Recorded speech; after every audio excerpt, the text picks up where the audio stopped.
বন্ধুরা, আমার রান্নাঘরে আজকে সবাইকে স্বাগত। তো আজকে আমি ঝিঙে আর চিংড়ি করছি।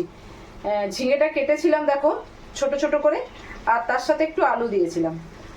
তেলে 5 ফোড়ন দিয়ে আর একটা শুকনো লঙ্কা দিয়ে নুন হলুদ দিয়ে নাড়াচাড়া করতেই জল বেরিয়ে গেল ঝিঙেতে, আর একটু সামান্য জিরে দিয়ে ভালো করে আমি ঢাকা দিয়ে দিয়েছিলাম। দেখো ঝিঙে আলু সব সেদ্ধ হয়ে গেছে।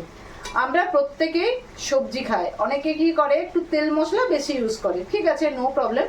তবে আমি যে রান্নাগুলো করি একদম তেল মশলা ছাড়াই রান্না বলতে পারো। আর এই দেখো আমি চিংড়ি মাছটাকে ভালো করে বেছে আর ভেজে রেখেছি।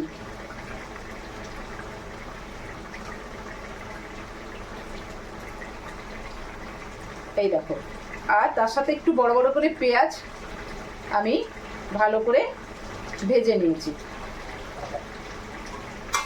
তোমরা একবার করে দেখো, সবাই তো মশলা টশলা দিয়ে হয়তো করো, বা আমার মতো অনেকে করো, কিন্তু আমি যে করি মশলা ছাড়া, সেটা একটু অবশ্যই তোমরা ট্রাই করো, ঠিক আছে। এবারে দেখো পুরো ঝিঙেটা জল ছেড়ে গেছে, দেখেছো।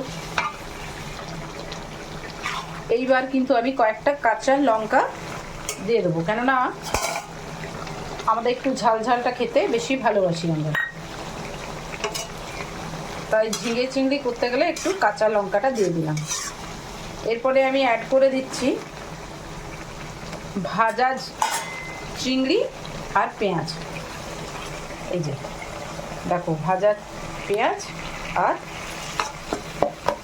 চিংড়ি আমি দুটোকে এইবার ভালো করে নাড়িয়ে দিচ্ছি। এই যে দেখো, এবার ভালো করে একসাথে আমি নাড়াচ্ছি। আমাদের তো ভীষণ পছন্দ, আমরা খেতেও খুব ভালোবাসি। আঁচটা একটু ফুলে দিয়ে দিলাম, কারণ চিংড়িটা যেহেতু দিয়েছি, চিংড়িটা খুব একটা ভাজিনি, জাস্ট হালকা করে ভেজেছিলাম। তোমরা একবার করে দেখো মশলা ছাড়া রান্নাগুলো, আমার মনে হয় শরীরের পক্ষেও ভালো, আর খেয়েও খুব আরাম, সহজে হজম হয়ে যায়। বেশি তেল মশলা মানেই শরীরকে কষ্ট দেওয়া, অন্তত আমি মনে করি। তার জন্য সবসময় রান্নাতে আমি প্রচুর তেল মশলাটা অ্যাভয়েড করি।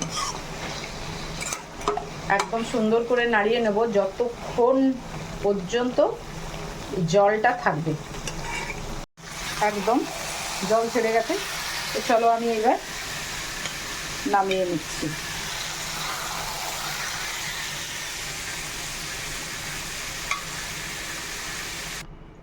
এই যে দেখো, একবারে আমার কমপ্লিট হয়ে গেল ঝিঙে চিংড়ি। তোমাদের যদি ভালো লাগে একটু আমার লাইক কমেন্ট শেয়ার করে দিও বন্ধুরা, আর তোমরা একবার অন্তত বানিয়ে খেও, দেখো কি সুন্দর হবে।